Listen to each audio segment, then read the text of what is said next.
The first time Brandon told me to pretend my dad was an executive at a hedge fund, I actually laughed. I thought he was joking. But then he leaned in across the cafeteria table, lowered his voice, and said, "If you tell anyone your mom works at a diner, you're done." I didn't even argue. I just nodded, because at 12 years old, all I wanted was to belong, and Brandon Matthews was the kind of kid who decided who mattered at Westfield Middle School. We'd only been friends for a few months, ever since a science project paired us up. He was the golden boy. His family lived in a house with a fountain in the driveway and a backyard pool big enough to host swim meets. But for some reason, he liked me. Said I was funny. Said I had ideas no one else thought of. And for a while, I actually believed he wanted me around. When his mom drove us home in her spotless Lexus that smelled like leather and roses, I sat stiff in the heated seat, terrified I might leave a stain. Brandon never noticed. He just talked about video games and basketball while I tried to disappear into the upholstery. Then came his birthday party. He told me I couldn't show up in Goodwill jeans and off-brand sneakers if I wanted to survive it. His exact words, "You can't come looking like you." I tried to laugh it off, but he didn't even look at me, just fiddled with one of the collectible figurines on his desk, like the whole conversation was beneath him. That night, I went home and begged my mom if we could get me new clothes. She was still in her diner uniform, hair falling out of its bun, the smell of frying oil clinging to her. She looked so tired I hated myself for even asking. But she said yes. She picked up extra shifts, slid her crumpled tip money across the counter, and by the end of the week, we managed one outfit from the mall. Not designer, but at least it didn't scream clearance rack. For 2 weeks, I practiced Brandon's script in the cracked bathroom mirror of our apartment in Springfield. My dad worked in hedge funds. Our vacations were in Vail, not at the community beach. I stood there with the broken plastic frame creaking as I adjusted it, rehearsing casual shrugs and fake laughs, trying to look like I belonged in Brandon's world. And then the night came.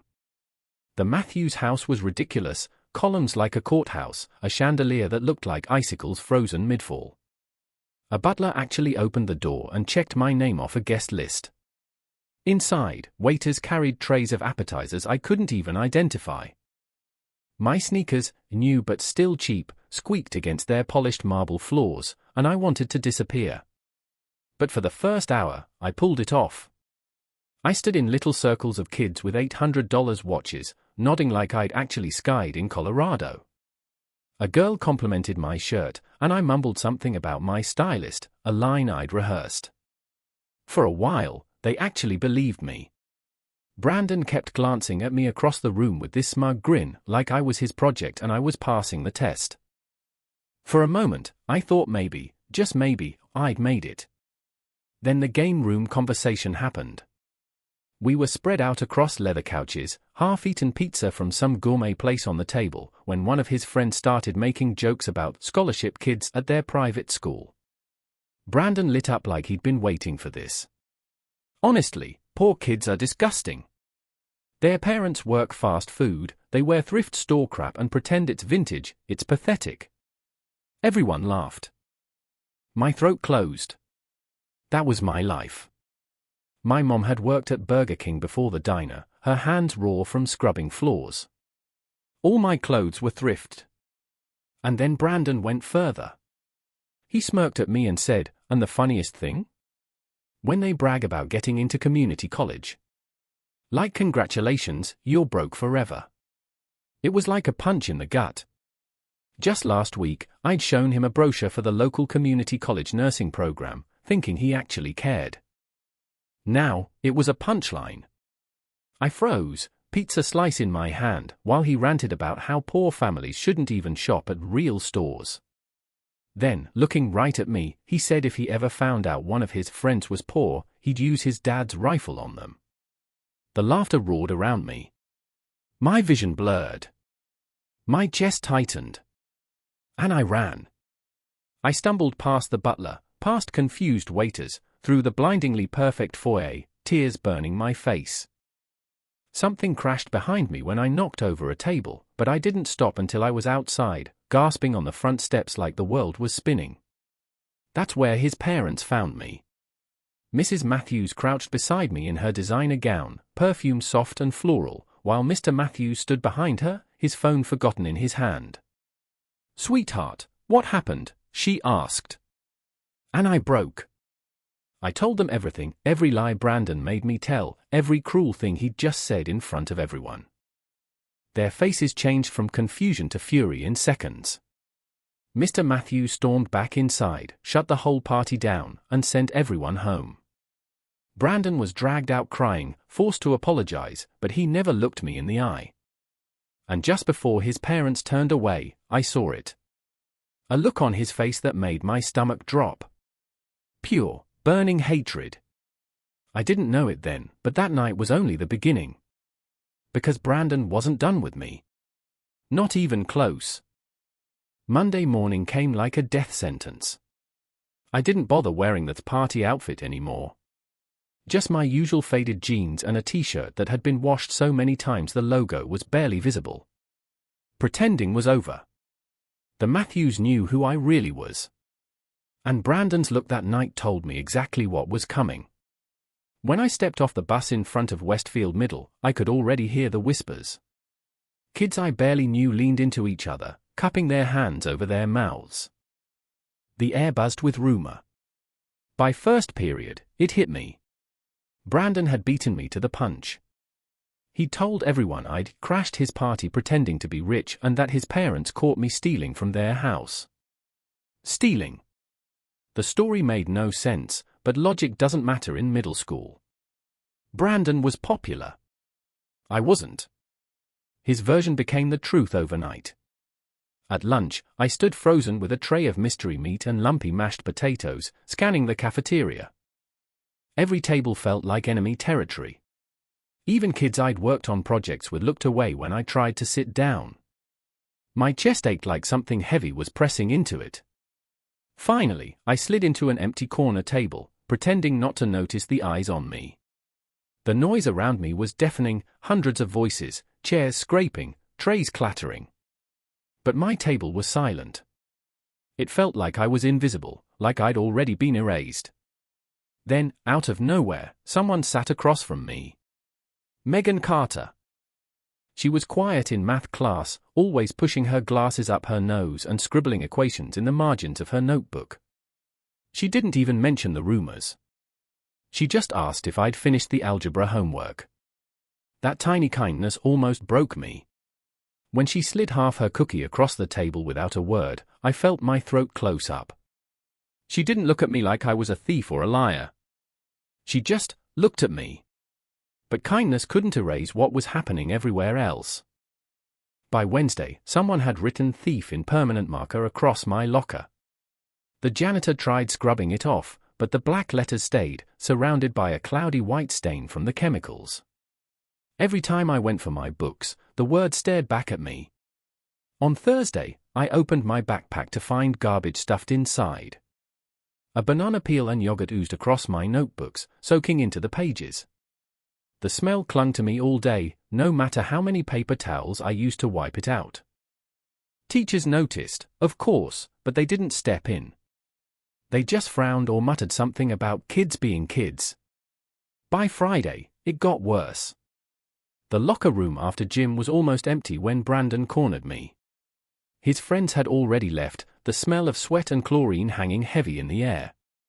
He leaned in so close I could smell the expensive mint gum on his breath. "You ruined my birthday," he hissed. "And you think anyone's gonna believe you over me? Trash like you?" His eyes burned with the same hatred I'd seen at the party. My back pressed against the cold metal lockers, his words cutting deeper than the locks digging into my shoulder blades. I clutched my damp gym clothes like a shield, my throat too tight to answer. He smirked when I didn't respond. This is just the beginning. That night, I couldn't hold it in anymore. I told my mom everything. Every rumor, every insult, every threat. The way kids laughed when my books hit the floor, the garbage in my backpack, Brandon's words in the locker room. Her face hardened in a way I'd never seen. Jaw clenched, eyes blazing, hands white-knuckled around the phone as she dialed the Matthews number. I could hear Mrs. Matthews' shocked voice through the receiver, a tone rising with every detail my mom poured out. By the time my mom slammed the phone down, our tiny kitchen felt electrified. The hum of the refrigerator was too loud. The single overhead bulb cast harsh shadows across the peeling linoleum. My mom's shoulders heaved with fury. Mrs. Matthews had promised action. Immediate action. But as I sat at our wobbly table, staring at the cracks in the vinyl, dread coiled in my stomach. Because if Brandon was this ruthless already, what would he do once he realized his own parents were siding with me? I had no idea then, but I was about to find out. The weekend stretched like an execution countdown. I lay on my bed staring at the ceiling stains, my stomach in knots, imagining every way Brandon might strike back. He'd already humiliated me in front of the entire school. What was next? Rumors about my mom? My apartment? The way I lived? Every creak of the hallway, every neighbor's footsteps through the thin walls made me flinch. I thought about how different things used to feel, just months earlier, when I actually believed Brandon was my friend. I remember the first time he came over to my place. It was right after we'd been paired for the solar system project. I was terrified he'd laugh at our peeling paint, our crooked door that stuck in the frame. But instead, he grinned when he saw how I'd bent old wire hangers into planetary orbits. "Dude, that's genius," he said, spinning one between his fingers. "Way better than some kit my parents would buy." And I believed him. I believed we were building something together, not just a school project, but a friendship. I'd stayed up late painting Jupiter's storms with leftover kitchen paint, and Brandon had actually cheered me on. Now, when I replayed that memory, it felt like a cruel joke. Like he'd been testing how easy it was to make me trust him before pulling the floor out from under me. By Monday morning, the pit in my stomach had swallowed everything. I didn't eat breakfast. I didn't even let my mom drive me. I just got on the bus, clutching my backpack like a shield, trying not to breathe too loud. The first thing I noticed at school was the silence. Not normal silence, the calculated kind. People moved out of my way in the halls like I carried some disease. By third period, the whispers started again. But this time, they were different. Sharper. Meaner. Brandon had upgraded his story. Now, apparently, I hadn't just crashed his party pretending to be rich. I'd stolen a necklace from his mom's jewelry box. He even described it, gold chain, sapphire pendant. Something I'd never even seen. And kids believed him. Of course they did. Why wouldn't they? He lived in a mansion. I lived in a crumbling apartment complex behind a gas station. Who looked more like a thief? By lunch, it was unbearable. Someone knocked my tray out of my hands the second I stepped into the cafeteria. Mashed potatoes splattered across the floor. Laughter erupted. The noise was so loud it felt like my ears were ringing. I wanted to scream. I wanted to run. Instead, I crouched down, scooping up soggy napkins and clumps of food, my face burning. Teachers walked by. Not one stopped. That's when Megan appeared again. She dropped to her knees beside me without hesitation, helping me scrape the mess into the trash. "They're idiots," she whispered, her voice trembling with fury. "Don't let them win." Her words should have helped. But all I could think was that Brandon was winning. He was controlling the story, bending everyone around him to his side. That Friday after gym, it escalated again. The locker room was emptying when Brandon caught me alone. He slammed his palm against the metal locker beside my head, the sound echoing through the tiled walls. "You think you're clever," he sneered. His breath smelled like mint gum again, sharp and artificial. "My parents humiliated me because of you. You're dead to me." I forced myself to look him in the eye, but my chest was shaking. "You lied," I managed to whisper. His smile was cold. "Yeah. And everyone believes me." "Nobody's ever gonna believe you, Daniel." Hearing my name in his mouth like that, spat out like an insult, made me want to disappear. When I got home that night, I couldn't keep it together. I told my mom everything, every rumor, every threat, the necklace story. She pressed her hands against the table so hard it wobbled beneath her weight. Then, without a word, she grabbed the phone and dialed. I sat frozen as she told Mrs. Matthews exactly what her son had been doing. I could hear the outrage in Mrs. Matthews' voice even through the tiny speaker. The clip promised that she would handle this immediately. But as I listened, dread crawled up my spine. Because I knew something my mom didn't. Brandon wasn't scared of getting caught. He wasn't scared of being punished. He was scared of losing control. And if his parents really came down on him again, he'd make sure I paid for it in ways I couldn't even imagine. I thought I'd already hit bottom. But Brandon wasn't finished with me. Not even close. The Monday after my mom called his parents, Brandon didn't show up to school. Or Tuesday. Or Wednesday. For the first time in weeks, I walked the halls without feeling ice stabbing into my back. By Thursday, kids had even stopped whispering about me. For a second, I let myself breathe. But then Friday came. I was at my locker when I noticed something wedged through the vents. A folded scrap of paper, jagged handwriting pressed so hard into the page that it left indentations. Charity case. The next one came the following morning. Gold digger. Every day, new notes appeared. Always shoved through my locker door. Always in the same angry scrawl. At first, I ignored them. I crumpled them up and shoved them into my pocket, dumping them in different trash cans so no one would see. But the more I threw away, the more appeared. It was like Brandon had multiplied, his hatred reproducing itself in ink and paper. Then came the fake social media account. Someone made a profile with my name, posting pictures of our old apartment building with captions like, "Selling myself for designer clothes. DM for prices." The humiliation spread like wildfire. I deleted my real accounts, but the damage was done. Teachers gave me weird looks. Kids laughed behind my back. Every time my phone buzzed, my chest tightened, terrified it was another cruel message. The breaking point came in the cafeteria. I set my backpack down while waiting in line for food, and when I came back, it was gone. Panic hit me like a punch. I tore through the tables, searching, until laughter erupted from the far corner. There it was. My backpack, stuffed in the garbage can. Yogurt oozing from the zipper, soaking into my notebooks and textbooks. The strawberry smell turned my stomach as I yanked it out, pink liquid dripping down my hands. Brandon wasn't even there. He didn't need to be. His shadow stretched over everything. That night, I finally broke. I told my mom everything, the notes, the fake profile, the backpack. She listened, her face tightening with every word, until she grabbed the phone again. This time, she put it on speaker. "Mrs. Matthews' voice was sharp, clipped, furious. "I will take care of this. Tonight." I thought that would make me feel safe. It didn't. Because when a bully like Brandon loses control, they don't stop. They get worse. And he proved it the very next week.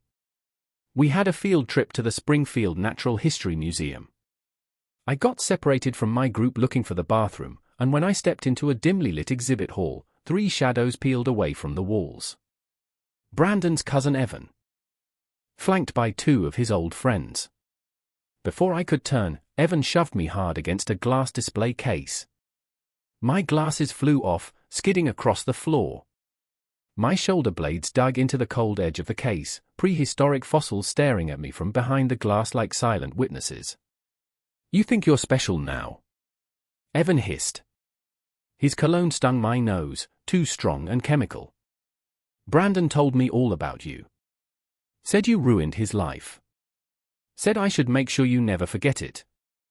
One of the boys twisted my arm behind my back until pain shot up to my neck. The other leaned close, his voice a poisonous whisper, "Brandon's coming home soon. And he's not done with you." My knees buckled.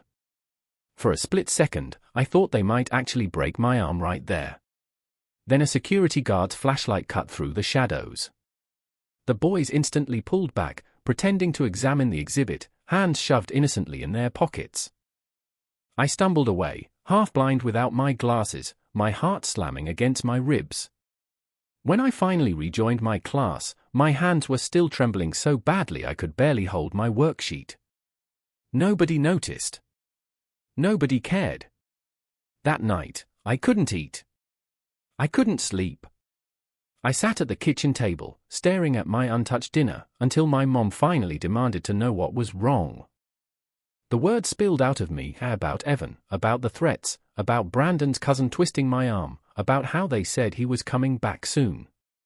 My mom's face went pale. Then hard. She grabbed the phone and dialed again. Mrs. Matthews' sigh on the other end told me everything. Brandon wasn't just grounded. He wasn't just in trouble.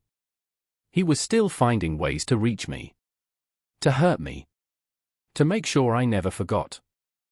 And if Evan's words were true, that Brandon was coming home, then everything I thought I'd survived was only the beginning. The night the Matthews security alarm went off, I knew it was him. My mom and I were house-sitting while Mr. and Mrs. Matthews took a weekend trip to their mountain cabin. We were supposed to feed their golden retriever, watch movies on the giant screen, and pretend, just for 2 days, that we belonged in a place like this. But the moment the chime sounded, soft, deliberate, like a piano note, I froze. My mom pressed her hand on my shoulder. Bathroom. Lock the door. Call 911. I tried. I swear I tried. But when I heard the crash of breaking glass and her scream from the living room, I dropped the phone and bolted. And there he was. Brandon Matthews. Hair matted, clothes dirty, eyes wild like a cornered animal. In his hand was a gleaming chef's knife from his parents' kitchen. He wasn't the polished boy from private school anymore. He looked feral. You ruined everything, he spat, pointing the knife at me like it was an extension of his rage. They were supposed to be my parents, my family. And you, his voice cracked, but his grip didn't falter. You stole them. My mom stepped in front of me, her arms out like a shield. Her voice was steady, but I could hear the tremor underneath. Brandon, put the knife down. The police are already on their way. He laughed, a hollow, broken sound. You think they'll stop me? You think anybody can stop me? The house was dim, only the glow from the paused movie still frozen on the theater screen. The blue light made the knife shimmer like ice. Every breath I took felt razor-sharp in my chest. I don't know what made me speak, but I did. My voice cracked as I said, Brandon, they still love you. But they can't save you from yourself. For a heartbeat, something flickered in his eyes. Doubt. Fear. And then the security alarm blared, deafening, piercing, bouncing off the marble floors and high ceilings. Brandon flinched like he'd been struck. That second was all it took. The front door burst open, security guards pouring in, police right behind them with weapons drawn. Commands overlapped in a wall of sound, drop the weapon. Hands on the ground. For a terrifying moment, I thought he'd lunge anyway. But then the knife clattered to the hardwood with a metallic ping that cut through the chaos. Brandon dropped to his knees, sobbing as officers restrained him, the hatred on his face finally giving way to something else. Something broken. His parents arrived minutes later, faces pale and lined with grief. Mrs. Matthews rushed to my mom and me, clutching us like we were her own children.